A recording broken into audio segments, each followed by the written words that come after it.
Assalamu alaikum.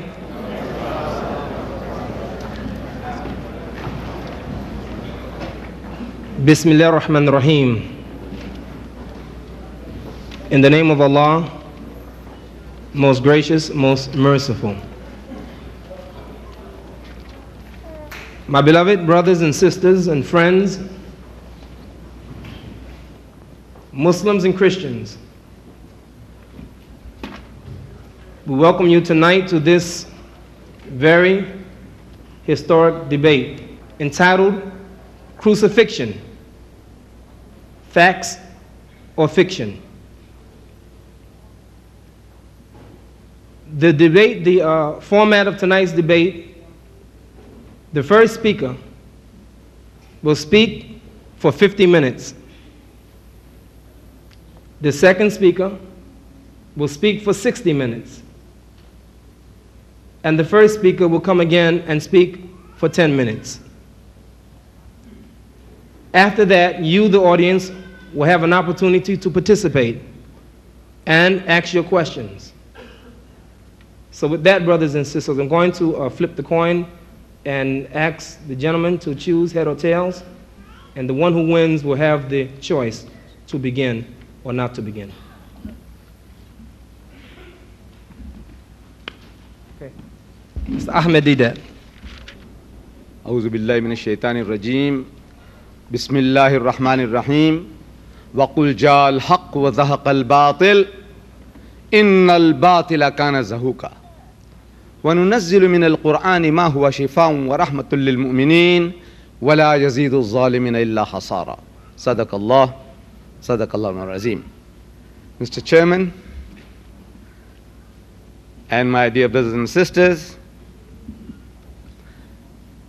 at the outset, since I'm beginning the talk, and I see a lot of faces which appear to me to be those of the Christian faith, I would like to put forth our position vis-a-vis Christianity, that Islam is the only non-Christian faith which makes it an article of faith for its followers to believe in Jesus.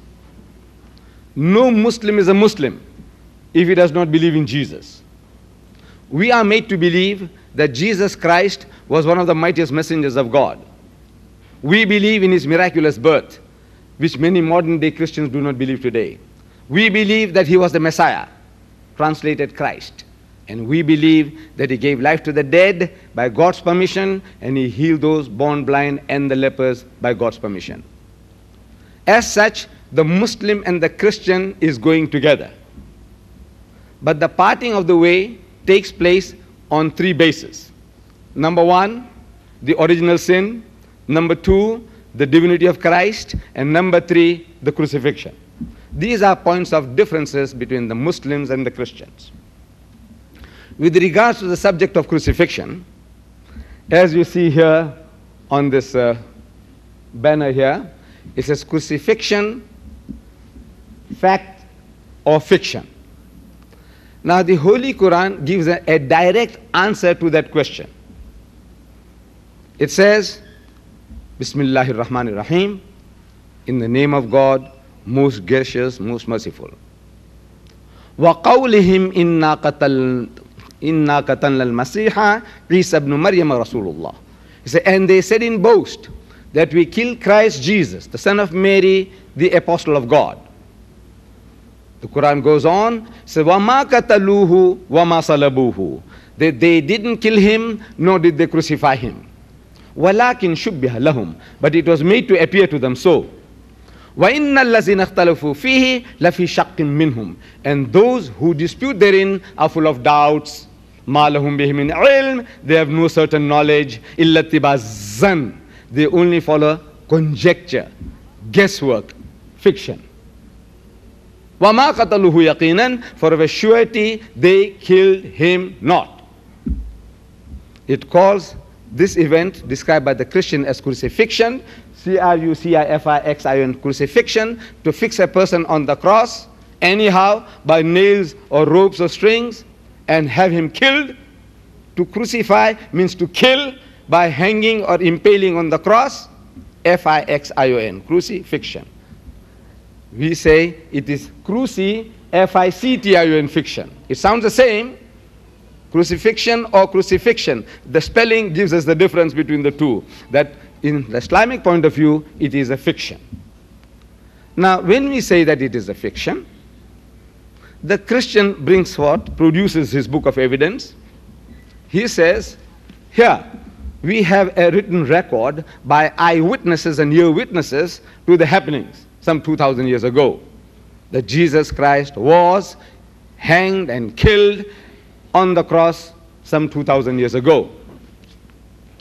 Now, what I'm going to do tonight is, instead of telling you this is what the Muslims say, this is what the Qur'an says, I said, look, I want to show to you that the Bible that you hold in your hands, whatever version you have, you will find the verses that I'm going to quote and the argument I'm going to adduce.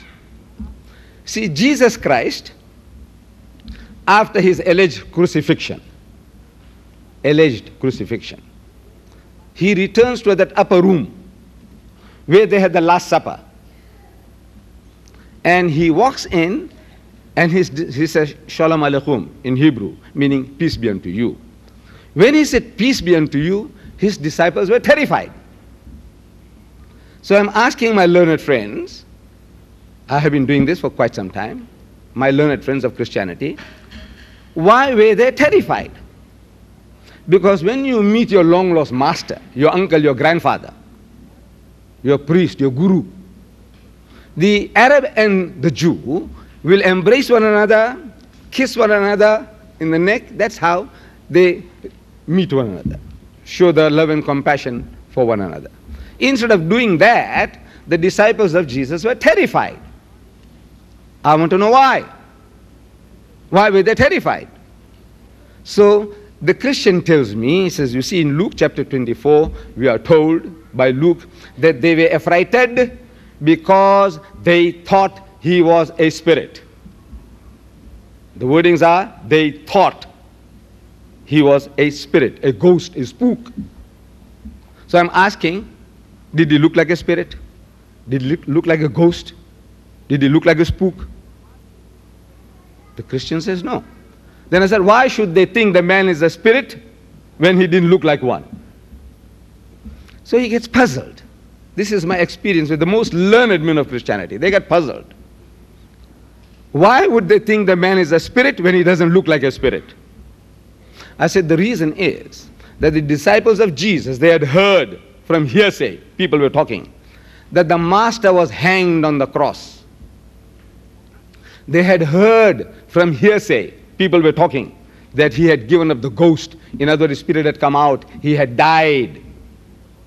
They had heard from hearsay what people were talking, that he is now dead and buried for 3 days. A man with such a reputation, you expect that man to be stinking in his grave after 3 days. Because all the knowledge of the disciples was from hearsay. Because Mark chapter 14 verse 50, he says that at the most critical juncture in the life of Jesus, all his disciples forsook him and fled. All his disciples, they forsook him and fled, which means they were not eyewitnesses or ear witnesses to the happenings. The knowledge was from hearsay. So on hearsay evidence, if you know about a man who is dead and buried, and when you see such a person, seemingly that person, naturally you are terrified, because you are thinking the man is a spook, a ghost. So Jesus Christ, wanting to assure them that is not what they are thinking, he says, and I'm quoting, he says, behold my hands and my feet. Look, have a look at my hands and my feet. That it is I myself.